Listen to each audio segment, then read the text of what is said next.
দুইটা বাচ্চা হওয়ার পরে আমার 6 ভরি স্বর্ণ লইয়ে ও মাইফা চলে গেছে, বাড়ি চলে গেছে। তো ওরে বলতেছে আমার ডিভোর্স দেওয়া, ডিভোর্সও দেয় না, হলে সম্মানের সাথে আমার ডিভোর্স দেওয়া, আপনার সম্মান আমার নিয়ে যাও, আমার সম্মান আমি নিয়ে যাও, আমি একটা বিয়ে করবো। এখন আমার বিয়ে করতেও দেয় না, আমার স্বর্ণগুলো নিয়ে ও গার্মেন্টসের চাকরি তুলে দিছে মাইয়েরে, ও গার্মেন্টসে চুরি গেছে।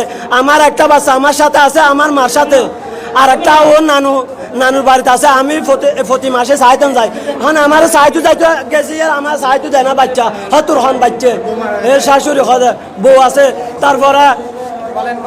তারপরে হতে এইটা হতে আমার মারি 7 লাখ টাকা গুণরে দিব, যাতে আমি মেম্বার লগে আমার এলাহার 2জন মেম্বার নিয়ে গেছে, সাইফুল আজম সাইফুল মেম্বারকে নিয়ে গেছি, দিদার আলম কুকনকে নিয়ে গেছে। মাইফা হতে আমি ভাত খাবো না, হতে বা না এলে সমস্যা নাই, আমার একটা ডিভোর্স দিয়ে দাও। তো আবার আমার লাই একটা নারী নির্যাতন কেস করে দিছে, ও নারী নির্যাতন কেস করে দিয়েছে। আমি আলমালিও দিতে পারে না, আমার টাকা দিয়ে আলমালি কিনছি, হয়তো আমার থেকে 2 লাখ টাকা গরুর ব্যবসার জন্য যৌতুক হয়েছে। এইটা বলে মিথ্যা আমার জন্য একটা মামলা করে দিছে হুড়ে।